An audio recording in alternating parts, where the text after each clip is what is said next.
All sports, all plays. Yeah. All sports, all plays. All sports, all plays. 365, we making a plays. You talking the game, get you through the days. We're high in the court, the dime in the lane. Variety, topics, living the same. All presentation, sports information. Hitting the airways, taking the nation. All sport, all plays, like working your faces. Grace at the field, so tie the laces. All sports, all plays. Yeah.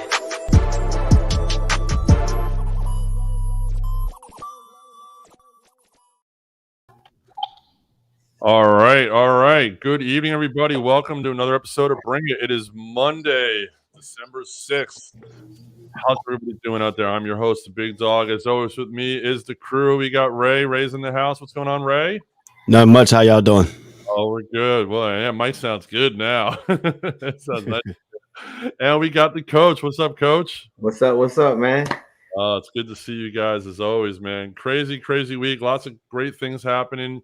Just so you guys know, we have our own Roku channel now. We're 24/7 on Roku. So if you have Roku, go check us out over there. Of course, we got YouTube, Twitter, Facebook, Twitch. We got TikTok, Instagram. We're all over the place. So check us out all over the place and don't miss any of the shows. But first thing you got to get to, we have a huge matchup tonight in Monday Night Football. Battle for first place in the AFC East. New England at Buffalo. The weather in Buffalo is insane. I don't know if anybody has seen the Monday night preview show, but it is crazy. The wind's blowing between 30 and 50 mile per hour winds. It's going to be one of those. Well, that was weird. It's going to be one of those crazy weather games that definitely, crazy plays, balls flying all over the place. So, Coach, I'm going to turn to you first. How do you coach a game in inclement weather like this? What kind of adjustments do you need to make and tell your players to make? Well, you do a lot of it during the pregame. Like one of the most important thing is the cleats. So you kind of understand what kind of cleats you can and can't wear. Do you need to get the extra longer, like the thicker cleats, because of the weather, because it's wet, because it's Buffalo is grass, right? It's that grass turf, like okay, everyone else has now. Yeah. So you do that. Then next thing you look at the wind. One thing about that gives the upper hand on for the Buffalo Bills, because one thing about Josh Allen is he played college football in Wyoming. Right. So he's used to the wind, used to throwing in the wind, hence the fact why he's came out with a stronger arm. Right. So you look and you just pretty much you see what your quarterback can and can't throw and what routes he can and can't run. I mean, you ask the guys, you say, hey, how do you feel about this route? How do you feel about this? And then you pretty much just go from there, and then you just play, because like I said, they probably clear the field, but of course it's gonna start back snowing once the game gets started. So biggest thing is just trying to just get familiar with the weather and then know what your players can and can't do. Exactly. Now, Ray, as far as the strategy goes, is this the kind of game where you just completely forget about the kicking game and you just kind of really try to just ground and pound, even though, he was talking about what pass routes can you run, but is this going to become more of a running game, do you think? And they're going to not even try to kick field goals in this kind of wind, or at least long field goals, probably short ones maybe, but do you think, especially in New England, they're just going to try to probably run the ball down your throat? Buffalo's got, a running game, is that how you could see this game kind of being? It could be that way, but I mean, if you're looking at snow, if it's going to be snowing and gets the grass gets slippery and stuff like that, the advantage will go to the offense on the receiving route, because the receiver knows the route where he's going to be. The defensive player is going to be kind of hard because you got to play off the wide receiver. So you could get those a little short, rinky-dink passes. You see a lot of screens probably in these type of games, because you got to have a little bit of some of a passing game, or else a lot of teams are going to put their 8 and 9 man in box in there, try to stop that running game. So like I said, this could be a really low scoring game if they have to go to the continued running game. And long field goals, no, I wouldn't even try it if the wind's coming into your face. Now behind you, if the wind's behind you, yeah, then you could try, because the wind will help you on that direction. But if in front of your face, you're not going to kick the field goals in the heavy winds. Maybe the short ones you might be able to, but the long distance ones, like the 50 yarders or nothing, you might as well stay away and try to punt them deep and play that kind of game. But like you said, though, too, if it's windy, the passing game is going to suffer too going into the wind. So whoever wins the coin toss is going to be a big big win right here. Whoever wins the coin toss can choose where they want the win to go to in the fourth quarter. So I mean, that's the battle right there. The coin toss is going to be a big thing for teams to get the win in the bag in the fourth quarter. Right, and Belichick is known for always deferring to the second half. So by him deferring to the second half, does that sacrifice the win, or does he get the choice of win if he defers? I don't know. I forget how that works. Now, if he defers, they'll get the ball the second half, but whoever the other team will get to choose which side to go on. Okay. Yeah. So Buffalo will get the choice to win if he defers, because he's known to defer for the second half. I mean, that's kind of always been his strategy. This game has huge playoff implications. Both teams are basically lined up. Who's going to win that division? Who's going to get that 3 or 4 seed? Who's going to get that wild card? Because at this point, I'd say both teams are probably going to make the playoffs. Then they play again in 2 weeks. So thinking like Belichick does, he always thinks ahead. He's always trying to be 3-4 moves ahead. Is he thinking, okay, this game I might not show my whole hand because we got to play these guys in another 2 weeks? Or is he going to just, or he just got, guys, we got to win this game. We got to put ourselves to get a separation because we've already beaten Tennessee. If we beat Buffalo, we've got all these conference wins. Is he trying to just make that separation now? Or do you think he'll hold back a little because he's got to play these guys again in 2 weeks? Either whoever wants to chime in, either one of you. I mean, he can't risk it. So this is a division win because one thing about it is you got to realize you already lost 1 to the Dolphins, and you have to play Miami again in Miami, and that's one thing. I mean, anybody knows, especially with the Patriots, for some reason they never play well in Miami. Yeah. In Miami. So I think so he has to look at it this. I have to at least win one of the two. So and then because you got to look at the weather also. They don't want to go if you lose 2 of the games to the Buffalo. That means you got to go back to Buffalo, and I don't think they want to go back to Buffalo in that type of weather. No, you kind of want to have your home field advantage. Like I said, I mean, we all know Buffalo is a terrible, terrible place to play. The stadium is not, state of the art. So. Right. So for him, he's probably thinking, hey, let's get this win. Right. And it's interesting because they have a bye week next week. Then they go into Indianapolis, and then they play home against Buffalo. Then they play home against the Jaguars, and they go down to Miami. Now, chances are, if Bill does the smart thing, he'll want to get these wins and get another bye week. Because for him, his players have a bye week next week and then a bye in a couple of weeks before the playoffs start. I mean, that kind of rests at the end of the year. I mean, it's priceless. I mean, you can see the physical toll that this season has taken on players in general, and now having an extra game involved. I mean, I definitely see this game tonight being close. I don't think it's going to be a blowout on either side. I'm not sure who I'm going to pick yet. Ray, give me a little breakdown of who you think is going to win tonight. Well, to me, this is going to be, Belichick and all the stuff. But do you really trust Josh Allen in these predicaments? I mean, he could be a factor too in this game with his legs more than with his arms because you give an extra addition running back in that formation and the way the wind is playing. So that means, you can set some pass routes out there, not meaning he's going to pass the ball too, but he could use that as a run and try to open it up that way. But, like I said, like Coach said, too, Belichick is a master of these games. And he's probably looked at the weather report. He's probably got a game plan for every weather report there is out there. That's how effective coach he is. So I think he can come out and really do what he needs to do. And like you said, if he can win both of these games against Buffalo, that gives him a huge help and don't have to come back to Buffalo in the playoffs. So. Who do you like tonight? Do you like? I'm going with the Patriots.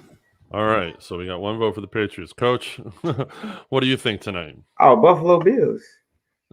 I'm not a believer in Josh Allen, but I also know, hey, Ray, where's that quarterback from the New England Patriots? It's from Alabama. Yeah, and he's from Alabama, but he's born right here in Jacksonville because I got a lot of Jacksonville fans because he is from Jacksonville, Florida too. So yes, and it is very, very hot down there in Jacksonville right now. So therefore, he's not used to this type of weather. So like I said, we're gonna really see on his arm strength throwing into the wind. seeing what he can and can't do, and can the receivers get off the one-on-one. So, all right, so we're going. You like Buffalo? It's funny. I've been on the fence all day about it. I've been going back and forth. But after watching the way the weather was, like at 6 o'clock when ESPN went on the air, I saw the way the wind was blowing, and something tells me it's going to be one of those quirky games. But I have a feeling the home field advantage might favor Buffalo. I wouldn't bet the game. If I would bet any of it, I would bet the under. Whatever the over-under is, I would bet the under. I think it's going to be one of those 17-14, maybe 21-17 kind of games. They're not going to score over 40 points tonight, but I'm going to go with Buffalo in the win tonight. I think they're favored by like 2.5 or 3, and maybe they'll cover the 3. Who knows? But so we got two for Buffalo, 1 for New England. We will see what happens. Either way, it should be a great game, great playoff implications. Definitely gonna show how the standings go tomorrow morning. We're gonna wake up and we'll see who's in first. Who's gonna have the playoff advantage right now. So it's gonna be really interesting. What's up, Coach? How you doing? Yeah, let me give you one more take on this. If this game turns into an ugly game, it's gonna be New England Patriots way, because Belichick is known to win ugly games. That is true. That is very, very true. If it does get that ugly, it'll be interesting. Definitely sure. Well, speaking of Alabama, let's talk about the college football playoff standings. Well, Coach, you called it last week. You said Alabama is Georgia's daddy. And once again, they proved that they are Georgia's daddy. And they took it to Georgia. They made Georgia look pedestrian, if that. I thought Georgia was unbeatable this year, and you called it. You outright. So props to you, man. Definitely called that. Alabama finishes number 1 in the college football playoff. Michigan wins the Big Ten convincingly, finishes 2. Georgia drops to 3. And Cincinnati becomes the first Group of 5 team to make it. Not from a major conference, finishes it in 4th. First, I want to talk about the college football playoff, how it's set up, these matchups. Let's talk about Alabama-Cincinnati first. On paper, you would think Alabama would blow these guys out. A couple weeks to prepare. Both coaches have weeks to prepare. Saban's known to win these games with longer preparation. But these upstart teams, Cincinnati at this point has nothing to lose. There's no pressure on them. They're in the playoffs. They're like, we made the playoffs. We've proven our point. They're going to go in there all loosey-goosey. Alabama might be a little tight. So, I don't know who I'm going to pick yet, but, Coach, how do you evaluate this matchup at this point? Well, I said it earlier. One thing about it is you give the difference between Alabama and Cincinnati is if you take their 22 players on both sides, you can say, if you want to, you can say it's equal.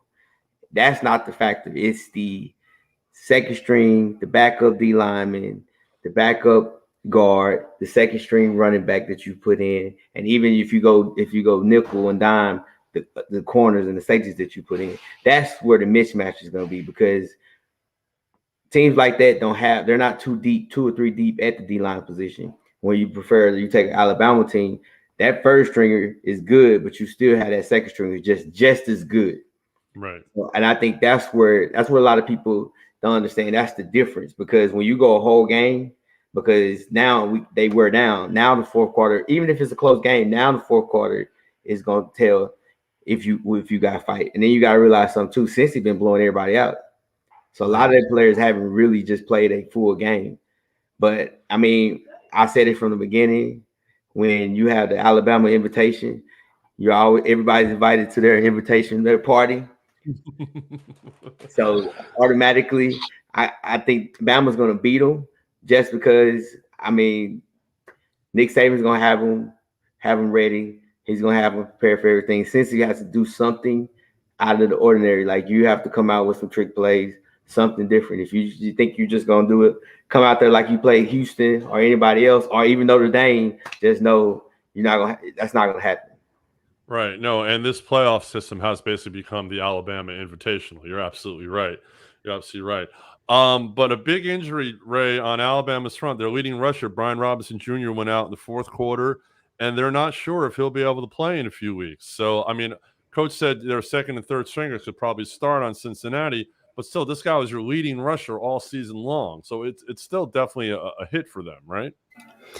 Yeah, for the running back, his position is a hit for him. But like you said, like Coach said, Alabama's like 2, 3, 4, maybe 5 deep if they wanted to pull out some of the red shirts in this thing. But I mean, Alabama is just not just based on their running back. It's based on their wide receivers, based on the quarterback. I mean, the quarterback can help you in the rushing game. I mean, it will hurt not having your leading rusher there, but next man up is football. Next man up. There's always going to be the next man up. And what Alabama does, they're like a tradition of everything. They're like 2 or 3, maybe 4 deep, and they got stuff. They got people redshirting and staying with them, knowing that they're gonna get their turn coming up in time in the near future. So you got to be ready to go. So I mean, to me, Nick Saban's got a master plan that he's gonna probably set up. Luke Fickell needs to bring in some wrinkles, something that hasn't been on tape that Alabama can really scout out. That's going to come up with some special plays, and would they throw a little bit of flea flicker in there? Would they throw a little bit of some trickery, some reverses and stuff? Because Alabama likes to pursue. If they throw some reverses in there and catch them over pursuing, I mean, that's a little bit of wrinkles you got. But like you said, when you get into from the starters and then you get into the backups and the 2 deeps and the 3 deeps, Cincinnati doesn't have their depth chart is not like Alabama's depth chart, and it's totally different when you get players in there. So if injuries come up in these games for like Cincinnati, they could be really hurting.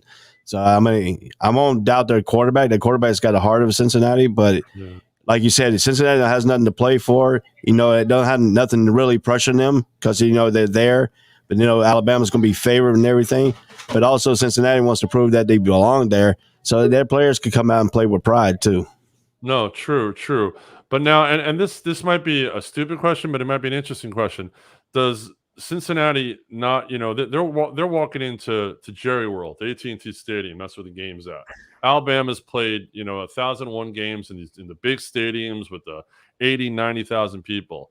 Is that going to be an intimidating factor to Cincinnati walking in and being like, look at all these Alabama fans? I mean, they're going to have fans there, but Alabama travels well. And, that's why they put them at Jerry World, because they know those fans will travel, those fans will drive to Dallas, and they'll pack that stadium. Is that going to be? Can that be a factor with a team's first time in this kind of game, or can they overlook that, being that they're going to be possibly loosey goosey? I mean, what do you guys think? I mean, playing there. I mean, that's because you're talking about it's going to be 100-some thousand people. Yeah, I mean, that place seats over 100,000 people. Yeah, they're going to pack that thing all the way up to the foot. Mm-hmm. But the beautiful thing about it is it'll be 50-50. Usually they split it down in half. But at the end of the day, I mean, if any of I know you guys probably never been to Jerry World. I have actually. I've actually been there. Beautiful stadium. You've been there, right? Yeah, it's insane. So, on top of that, let me explain something real quick. If you got fans for both teams, they go from the bottom of the stadium to the top. They better take the elevator, because there's 1 mile from the bottom of the stadium to the very top of the stadium. Yes. It's insane. Yes. That place is nuts. I remember I took the tour. I did too. The behind the scenes. Yeah, it's awesome. The behind the scenes tour is amazing. You see everything, and that place is huge. But yeah, they better take that elevator. That's the only stadium that Jerry can get away from his people in his press box. He's got a little perch down below on the 50-yard line on the bottom thing. He's got a red phone there. And I've been telling these stories. Because he told us he's got a red phone in that little room, and he's got these TVs. He's got a red phone that connects to the sideline, connects to the radio station. If he don't like what he's hearing, he'll cut on that red phone and say, "Hey, you don't need to cut it out, and that's what you need to really be talking about." So, wow, that's interesting. So yeah, so the stadium could be interesting. I mean, I'm not ready to we're not going to make any picks yet. We'll make some picks the week before the game, but definitely, I like the matchup. I think it's going to be interesting. The other game, which to me is the better game, is Michigan and Georgia. Now, Michigan has definitely, they had their 1 loss to Michigan State. They've turned it around, and they've really, moved on and they've become a real cohesive team. Beating Ohio State, dominating against Iowa. Playing in Indianapolis, which is not too far from where they're going. They're coming down here to Miami. There's a lot of Michigan grads down here in Miami. Georgia's coming down here, not too far from Athens down here. So it's going to be a very interesting atmosphere. But, Coach, how do you see these 2 teams matching up? And, Georgia getting hit in the mouth the way they did, they've got a couple weeks to think about it. Is it better that they have weeks to think about it, or would a quick turnaround be better for a team like that? Oh, really? Actually, I think having time to think about it, because you have to realize everybody. I mean, everybody was like Georgia this, Georgia that. Oh my gosh, this is the greatest defense. The D tackle, he can't be blocked and he can't do this. Now they have one of those things where they can look at, okay, look, this is what happens when we face a team that's the top 3 team in the nation. At one point in time was the number 1 team, and now let's look at what we did wrong. Big boy, big D tackle, you got to get in shape. Mm-hmm. So we're gonna do some wind sprints to get you ready for this. I mean, because now it's kind of like Alabama gave the blueprint for Michigan. So okay, so they're gonna probably try to do the same exact thing that they did to a certain degree. So I think it's actually good for them, and I think it's kind of bad for Michigan because right now Michigan was hot. You just came you beat Ohio State, then you backdoored and won the Big Ten championship. Now you got to go 2 or 3 weeks. Everybody praising you, saying, "Oh, you're this and you're that, you're this," and now everybody's saying, "Georgia, you're not what we thought you was." That right. you. So I think it's very good for Georgia, and it's very bad for Michigan for one never being in anything like this in years. So now and Harbaugh, he never coached in a playoff, a big bowl game like this. Well, he coached in the Super Bowl. But he coached in the Super Bowl, but. I mean, that's totally true. You're talking about grown men that's making at that game $90,000. Right, that's true. So it's like, because you talking about now over Christmas break, trying to keep them there, keep them focused after Christmas break. Now listen to what everybody says on ESPN, Twitter, Instagram, TikTok, and how everybody's hyping you up. Like that's the most important thing is keeping their focus. And you have a lot of downtime compared to Georgia. It's like now, hey, you suck. Hey, you this. Hey, you this. So now, I mean, they're more hungry to prove everybody wrong, and then they've been there before because they played in the national championship, like the right. Pass. So they kind of understand. They understand. So that's going to be the biggest thing because at the end of the day, people got to realize, man, these still are kids. Right. They're young. They're young adults, 18, 19, 20, 21 years old. And that's a very good point because people lose focus, especially alumni. Because I have friends who are alumni at big colleges, and they're like, "Oh man, they screwed up," and I'm like, "They're kids, man. They're kids, and yes, they're starting to make money with the likeness rights and all that. But as you just said, they're still kids. They're still kids, So Ray, I mean, this game definitely 2 powerhouse schools, two football, historic programs, to me, I think of Michigan. I think of I think of Desmond Howard. I think of Georgia, and my head goes all the way back to Herschel Walker for Georgia. That kind of thing. I mean, on paper, just a quick little preview because you're our college football guy. You have an amazing show every Saturday. Tune in. Ray's gonna be breaking down all the bowl games the rest of the month. So check out Ray's show on Saturdays. Just give me a quick little preview of this game. Just a little tease of what you're gonna be talking about. Well, you got to understand with Michigan has shown it that they have stayed with the one quarterback, but they also have just mixed in their running quarterback with that package of Kroom, the wide receiver. They had a speedster wide receiver, and that really got Georgia too. And if you look at that Alabama, I wasn't expecting Alabama's running backs, wide receivers actually blow away from Georgia's defensive backs, and they were just beating them down the field with the speed, and especially Williams. So if you look at that, I would look at Michigan trying to get Kroom out in the space and get him and going and let his speed take off because he's got a track speed too. So I mean, they got a bunch of packages and deal that Michigan runs. They got a great tight end in all. He has come on the last 4 or 5 months, and he's doing stuff down when they get pressure on the quarterback. So. Georgia's got a lot of stuff they got to work out on that defensive end, and especially getting Davis because Davis did get winded in the Alabama game. I think that was a great strategy, just getting him tired at the beginning, plays and stuff. And so you didn't really see him much during that whole entire game because his stamina wasn't there. So that's something that you got to actually look into. And what does Georgia do on offense too? I mean, Stetson Bennett, he was steady, but he still threw some key interceptions in some key times. And to me, I don't think Stetson Bennett's arm strength is there. I mean, he could get it there, but you need somebody that can throw it deep. And JT Daniels can throw that deep ball. So I wouldn't be surprised if Smart comes out and says, "Hey, we playing both quarterbacks," in certain packages. Well, Daniels is the kid from Ohio State, right? He transferred. Is that correct? No, JT Daniels is from USC. Oh, right. Okay, I was thinking of somebody else okay, that's what I was thinking of. All right. Yeah, no, you're absolutely right. Bennett looked definitely pensive the other night. Definitely wasn't getting the ball down the field. They definitely have to open it up a little bit more. So we'll analyze these games more as we get closer. I just want to touch on quickly the other 4 New Year's Six bowl games. In the Peach Bowl was Michigan State and Pitt. Pitt has definitely been, come out of the ACC, had a good year.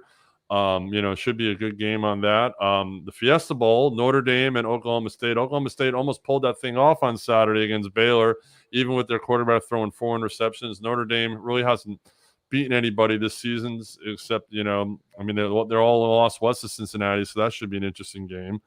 The Sugar Bowl, Baylor earning that spot from the Big 12 against Ole Miss, kind of the quiet team in the SEC. Having a great year under Lane Kiffin. There's been all this talk of Lane Kiffin, taking some of the other jobs. So who knows what will happen. But to me, the game that's going to be watched, the game that I want to watch is the Ohio State-Utah game.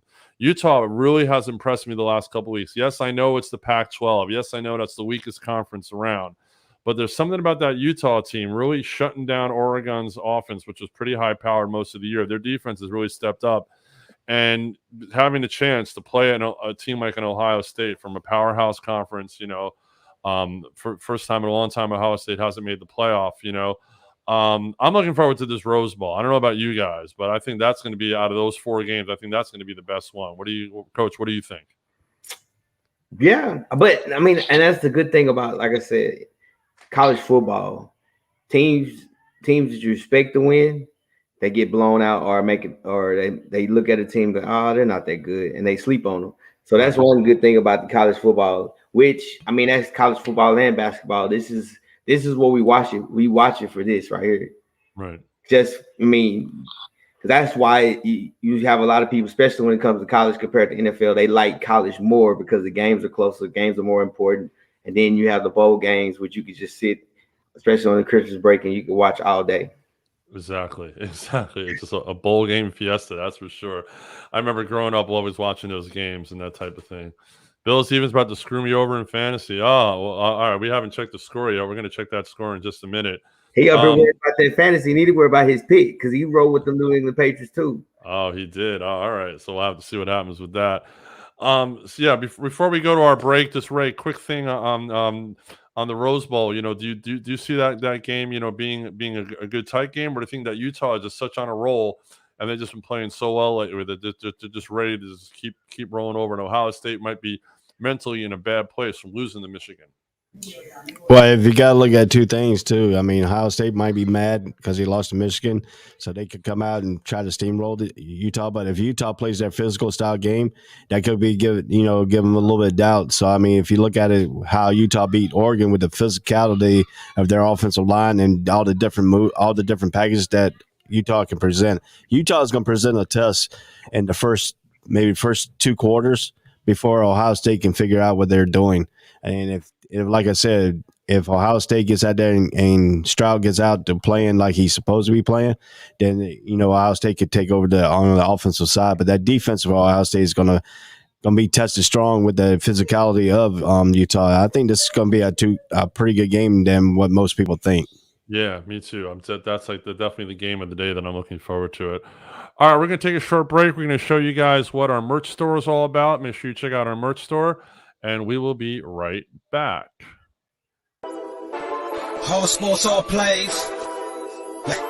Whole sports all plays. Whole sports all plays. 365, we're making a plays. You talking the game, get you through the days. We're high in the court, the dime in the lane. Variety, topics, living the same. All presentation, sports information. Hitting the airways, taking the nation. Sport all plays, like working your faces. Grace at the field, so tie the laces. All sports all plays. Network. All sports all plays. Network. We on top of our game. All sports all plays. All sports all plays. All right, we're back. Yeah, make sure you go to our website and check out the merch store. All sorts of good stuff on there. Some written articles on there too. Really good reading. So we got a lot of things happening on the website.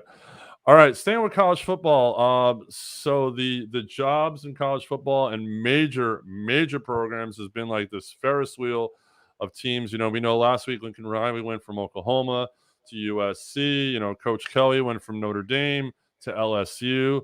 Now the Oklahoma job just got filled by Brett Venables, who was the defensive coordinator at Clemson. An interesting choice, putting a more defensive coach in the Big 12 with Oklahoma. But then again, Oklahoma is going to the SEC, so that might be their forward thinking of we need a more of defensive minded, because the SEC isn't that run and gun conference the way the Big 12 is. So Ray, being our college football guy, just is this a good hire for Oklahoma? Is this a future hire? Are they looking forward to the SEC? I mean, what was your reaction when they announced the hiring? I wasn't surprised. I mean, Vince Venable has been at Oklahoma before.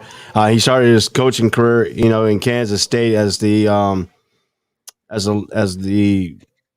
general assistant. Not really at a position. He was just learning how to coach. Then, in 1996, 1998, he became the Kansas State linebacker coach. And then he got hired from there in 1999 to 2003. He was at Oklahoma for co-defensive coordinator / linebacker coach. Then from 2004 to 2011, they added on an assistant head coach to his ability to defensive coordinator and linebacker coach. He was at Oklahoma from 1999 until 2011. And 2012 became the defensive coordinator at Clemson. So, I mean, that's why I think Oklahoma went after and got him, because they know his style of coaching. He's been there before. Another thing is, too, he's getting ready to move Oklahoma into the SEC. So I think this is a hire for the future, not for just being in the Pac-12 next year. I think this is a hire for them to get the defensive right. And he has learned under, great coaches in Bob Stoops and Debo Swinney. So I mean, he's got some knowledge there. He's got some people that he can look up to, and he's going to take that same mentality that Bob Stoops took in there when he first came into Oklahoma. But he's on the defensive side. I mean, they've been having two offensive guys in Bob Stoops and Lincoln Riley. So now it's time for a defensive guy to come in there and be a defensive minded. So he's got to get that team ready, and he's also a great recruiter on that defensive side. So I mean, I think Oklahoma got it right. I like seeing him. I think it's time for him to get. I mean, he's been up for head coaching jobs in the past, and he decided not to take them, but he said he wasn't ready. And the indication I thought out of the whole deal was when his son decided to transfer out of Clemson. That kind of gave me a writing that he was on his way, that he was on the way to get something big. And I think Oklahoma just came out and got a good hire. I think he's ready for being a head coach. I think he could do it. I think he's been set up under Debo Swinney and Bob Stoops. So you got two great coaches there, and plus Bob Stoops has been around the Oklahoma program too. So I mean, he always gonna have him for advice and stuff like that. And Debo Swinney came out and said that if he needed anything, that he can help out too. So I think he got it right. I think it's a hire for the future, not hire for Pac-12. But then again, if he plays defense in the Pac-12, then he could run some Pac-12, the Big 12 out of there. So I mean, right, surprising with defensive side, but he's a very heterogenic coach. I'd be surprised he's got to hire somebody there to keep him going on the field too. So he's got to hire a person to hold his belt buckle. Exactly. Another coaching hire this week. Notre Dame keeps it in house and goes with their coordinator, Marcus Freeman coach. Do you think it was a good hire for Notre Dame to keep it in-house, or do you think that they should have went for a big name, or do you think that Freeman seemed to be in the program long enough where he earned the position? I mean, that seems to be the talk. What do you think about that? Well, to be honest, they weren't gonna get a big name because, man, you see how these contracts are right now. They was not going to spend all that money. I think they didn't want to stay 10 years for $100-something million. That means you got to stay attached to this guy. Having this guy. Freeman, which is he was a 1-year DC. I mean, the kids like him. I mean, That's one of the biggest things of why you should keep him. They kept the OC, so they're really not losing anything. I mean, it's really the same thing. Like, it's kind of like what Ray says.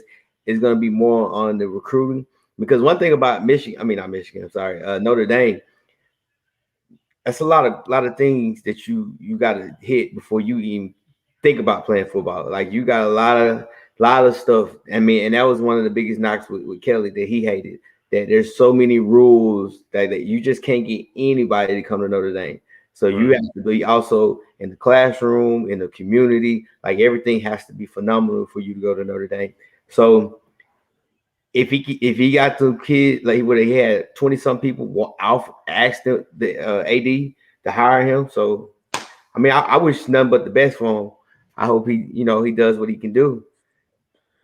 But but it's interesting you say that, because getting kids, but yet Notre Dame for years has always had a top 10 program. They've always been up there. They've always been able to hang with most of the. I mean, their schedule's obviously been soft, but I mean they get the recruits. Obviously, I mean they don't get certain recruits, but they get good recruits. They get good players, but the one thing about it is you're in the top 10 majority of the time because of who you play. Like one thing, ACC is weak, especially since Clemson was out. So ACC is really, really down, and you're not technically in the ACC, so you're still kind of independent in a way. Well, for football, yeah, in football. So I think that's one of the things where you compete against the teams that you play against in the ACC. The issue is I mean, you lost to Cincy, which is the top 14. Like you lose to the teams that make the playoffs every year. Right. And when you do make the playoffs, you get embarrassed. Right. Like you can see the difference in the talent. So they're a top tier program, but they're not like there's an A top tier and a B top tier. They're like a B top tier, is what you're saying. Yes. Because you can't. There's certain guys you just can't touch because of their background, because of their grades. Like if you take, it's like this. If you take Alabama can get any kid that's known to man. If he can spell his name, but he can play football, he can go. That can happen, but that can't happen at Notre Dame. Yeah. I mean, and that's the thing where a lot of people not understanding about Notre Dame. Like, you got to get the top of the top, all levels, all mentally, physically, like I said, in the community. Because, like, if you look at it, even if you look at them, you don't see dreads. You see clean-cut kids. Right. And if you watch from Alabama, a lot of them dreaded out. It came from nowhere. Right. So I think that's one of the biggest. I mean, that's the hardest job in college, is trying to get kids from people from Notre Dame for that reason. Right. Well, now I'm going to ask an interesting question. Notre Dame has hired an African American coach. Will that help with recruiting in general? Having an African American coach at an institute like this, even with their levels and the things that you have to do to get players, will having an African American coach attract those kind of players who might be able to, who wouldn't even have looked at Notre Dame, even if they had the grades? Will that attract those players? Of course.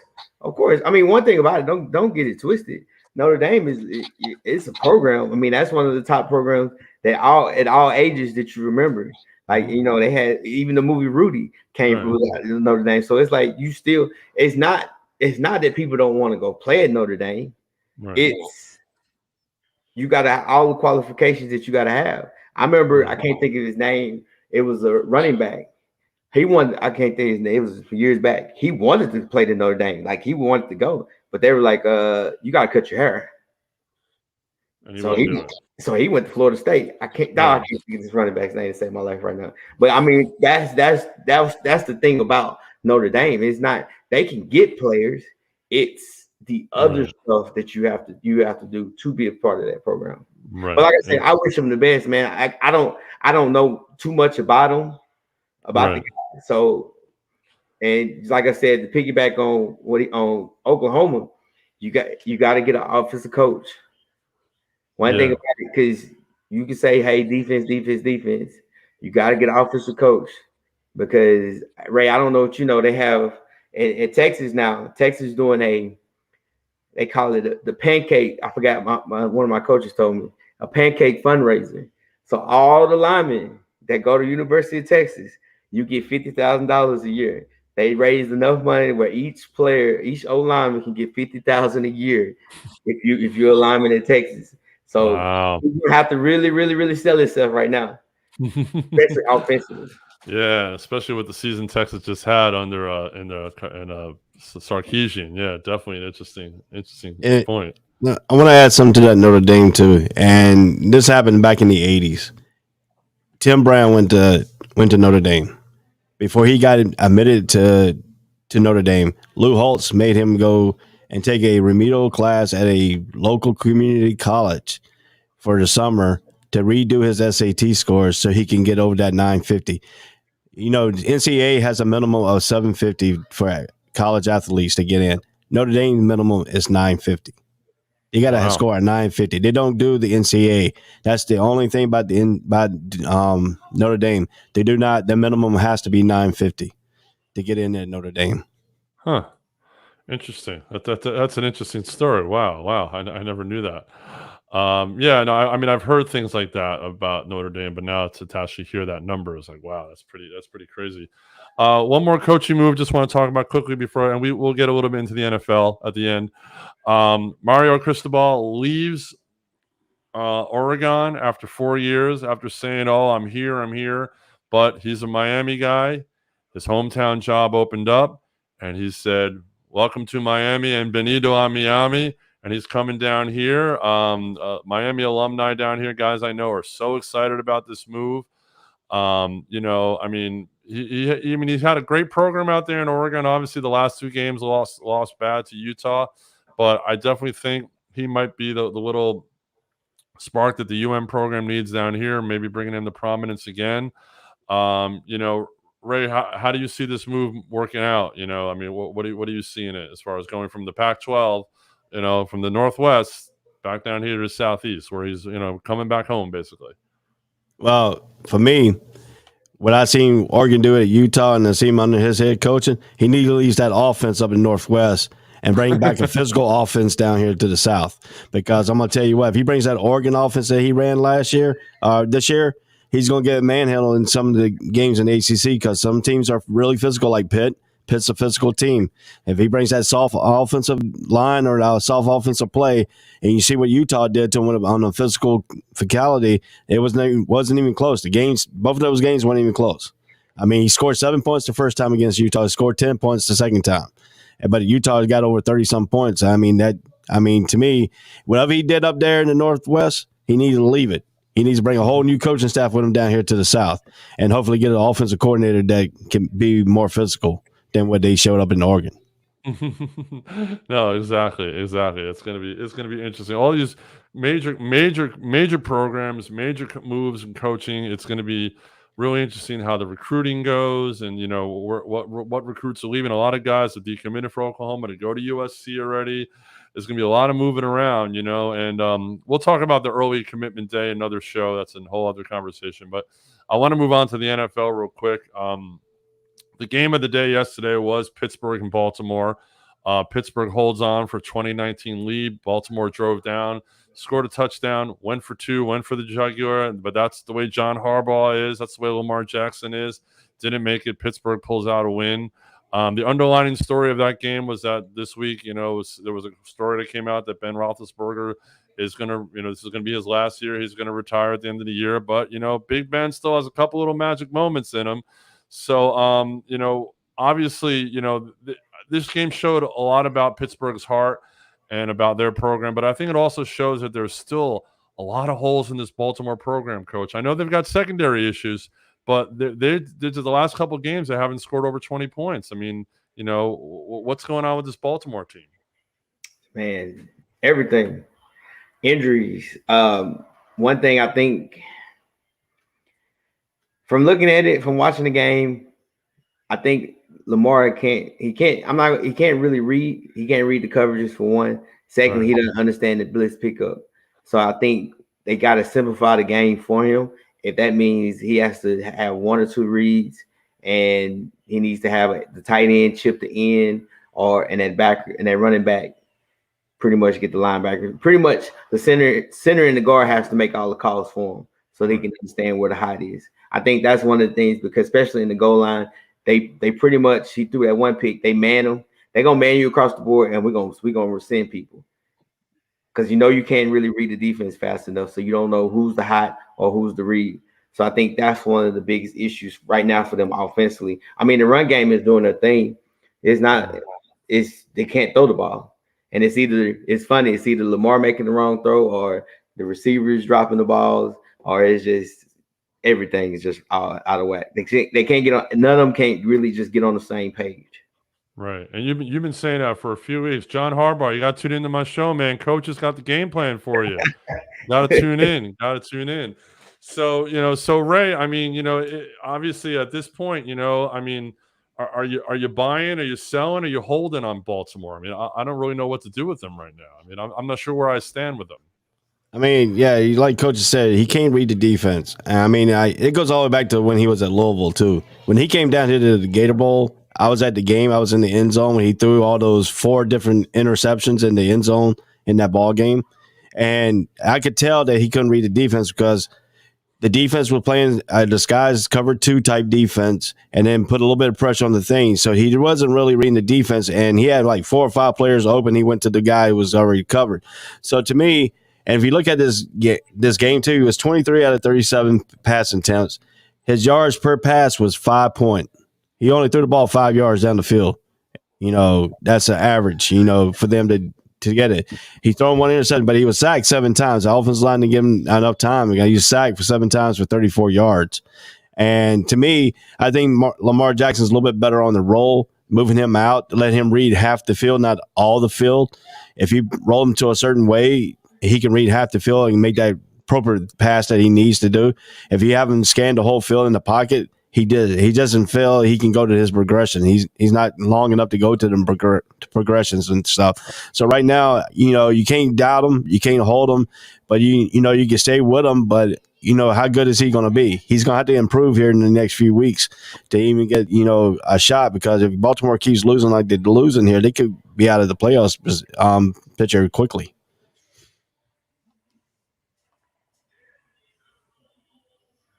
You mute. Sorry, my bad. That division is real tight because Cincinnati lost yesterday, Pittsburgh winning, Baltimore losing. Those 3 teams are within a game of each other. That AFC North is going to come down to the wire. Which hey, we want good football. We want Week 17 to be good matchups. Scoreboard watching. So the fact that one team isn't really running away with everything is definitely an interesting thing. By the way, New England is up 8-0. They went for 2. They did not attempt to kick an extra point on their touchdown. So that's what we talked about that. So, yeah, Nate's not too happy about the Bronco game. He was going to talk about that on his late night show. The Detroit Lions, they win. They win in a walk-off yesterday. The emotion was insane on the field after the game. And I don't know if anybody saw the locker room, what happened in the locker room. It was nuts. These guys were just so excited to get off the schneid finally. I mean, these are grown men making millions of dollars, getting paid, get cash and checks, but they were acting like little kids yesterday, and it was really, really awesome to see. This Detroit team, they're not a bad team. They just have had bad luck all year. They haven't really gotten blown out most of the season. So, I mean, Coach, you're a coach. I don't know what kind of records your teams have had. Have you ever had a team where you finally won one game, got off the schneid like that? I mean, how do you use? I mean, you obviously use it as motivation, but how do you steamroll off of that and tell these guys, okay, we can win these games? Like, what do you do? I mean, biggest thing is, especially for them, it's not like they weren't really getting blown out. I mean, if you go back and look, they should have won a lot more games. Yeah, they showed up every week, basically. They showed up every week, and they played for the coach. That's a good thing. So now it's one of those, okay, let's build off of this. Like, hey, now we're understanding how to finish a game. Now we understand how to get a lead. So I think that's one of the biggest things that you just keep going with them. You just keep building and see what happens. And then just in the season, especially when you're talking about the Lions, you're not playing for a playoff seed. No. So now it's like, hey, let's do what we can to build for next year. And so then next year we can come in and compete. Because you look at it, the Bears is in disarray. You look at the Vikings. Vikings gave up that touchdown in the end, which was the dumbest coverage known to man. I don't know what the corner was out there doing. It wasn't nothing special. Dude just ran a stop route, and you just sit there and watch him catch it. So he's probably going to be fired. And then I think Aaron Rodgers is going to stay, but you don't know exactly what Aaron Rodgers is going to do. So it's kind of like, all right, guys, we can probably make some noise next year. So you just build off of it. Exactly. And, and he's the kind of coach. Campbell's that motivating, rah-rah kind of coach. He's been that way all year. I mean, they've definitely got players. They've got, a couple good draft choices next year. It should be interesting. I want to touch on the Washington football team. They've won 4 in a row.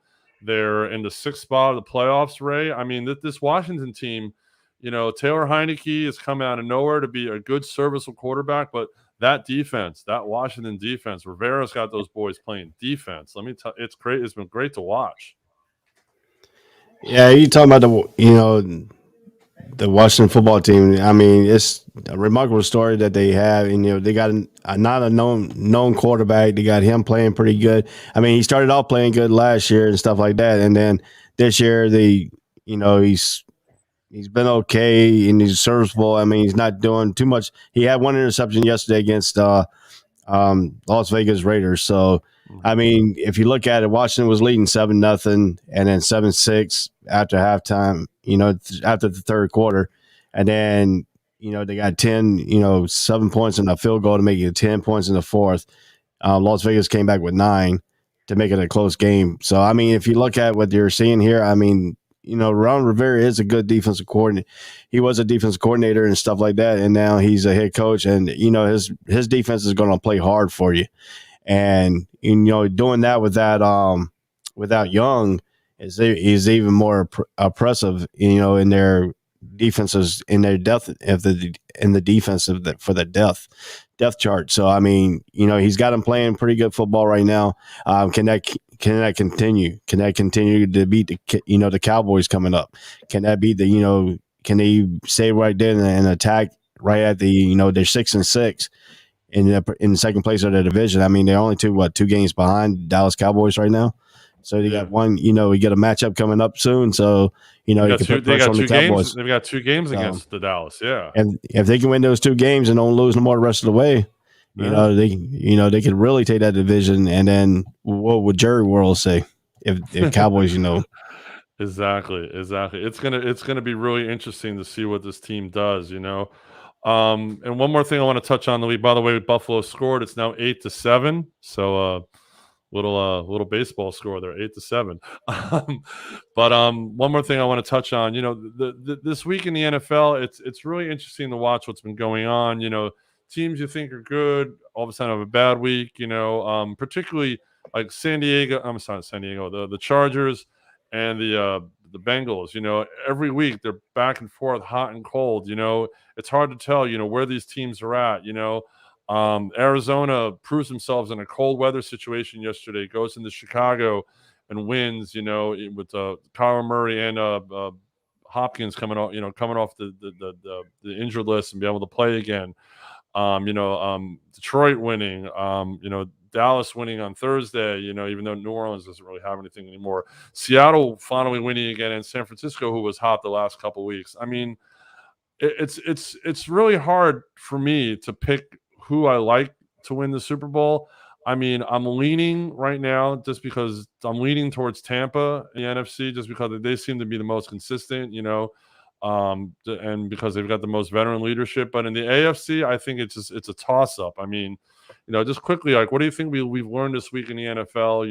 Have we figured out any of these teams, or is it still just a toss-up? I'm going to start with you, Coach.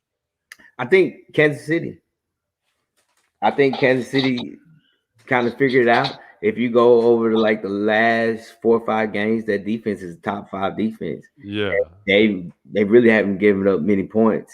Their defense won the game for them last night, pretty much. Yeah, and offensively, they're going to figure it. I mean, it's not necessarily figuring it out. It's just making plays. A lot of them is a lot of drops. A lot of them is, interceptions, bad read by Pat Mahomes. But if you have to just really, really just put your money, me personally, if I'm going to put my money on somebody as quarterback play, I'm going to ride with Pat Mahomes out of all of them. So I think that's the one thing. At the beginning of the season, I think the biggest move was when they put their D tackle back at D tackle. They stopped having them out there at D end. It's like, hey, this is not working. So let's have it back to where you used to doing. So I think that was the biggest move. And then they made the trade, I think, with the Steelers for the D end. I can't think his name. Right. God, dog, what's his name? When they made the trade, now you have an edge rusher. So I think those 2 things that I can really, really deep down inside, because again, when you have Pat Mahomes, he put pressure on your defensive staff. and it makes you think, and now that put pressure on your offensive style. So if you ask me now, I'm riding with Kansas City.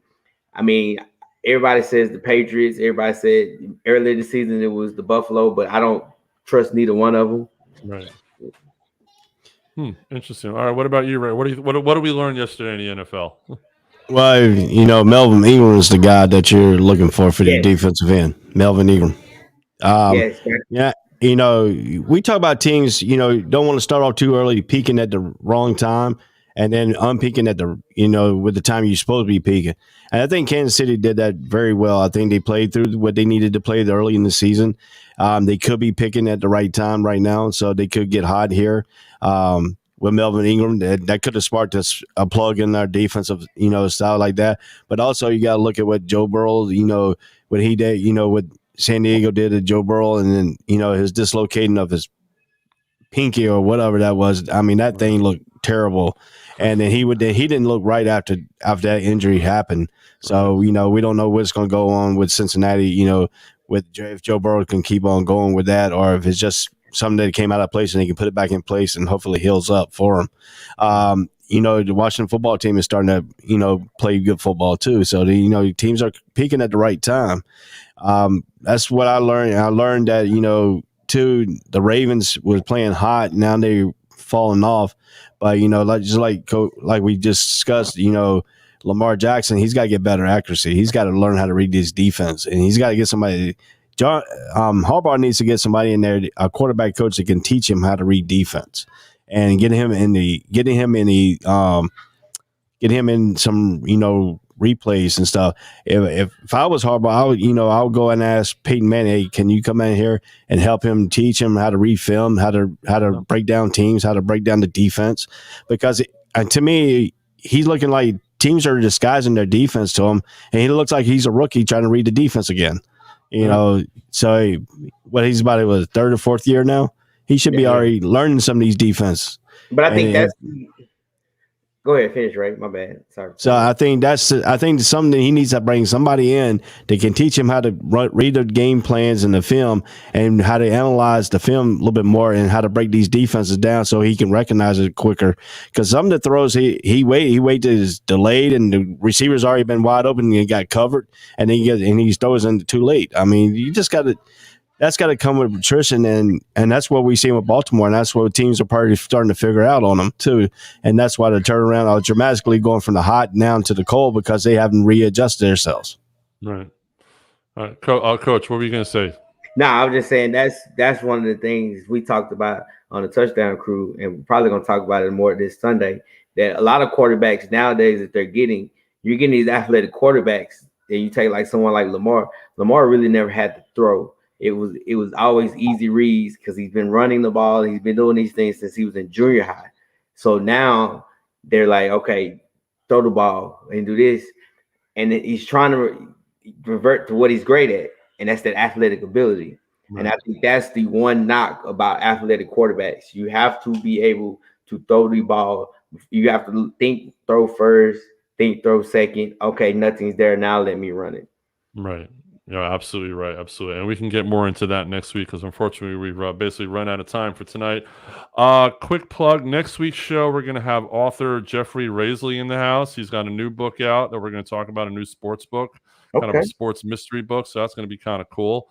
And a quick shout out to the Hall of Fame committee, the Veterans Committee.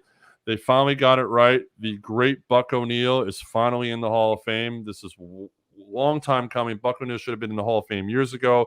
One of the greatest players ever to play in the Negro Leagues. Many accomplishments. He was the first black coach in the American National League history. Just an amazing player. Other players got in as well. Minnie Minoso, who played in the majors and the Negro Leagues. Tony Oliva, Jim Cott, and Gil Hodges, who was the manager of the '69 Mets. But a big shout out to Buck O'Neil's family. Congratulations. Glad you're finally getting the recognition you deserve. Thank you all for watching. It's been a great show. We got Real Talk coming up next, and we will see everybody next week. Peace out. Peace. All sports, all plays.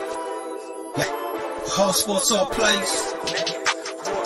All sports, all plays. 365 5, we making a plays. We talking the game, get you to the days. Grit high in the court, the dime in the lane. Variety, topics, living the same. All presentation, sports information. Hitting the airways, taking the nation. All sport, all plays, like working your faces. Grace at the field, so type the laces. All sports, all play.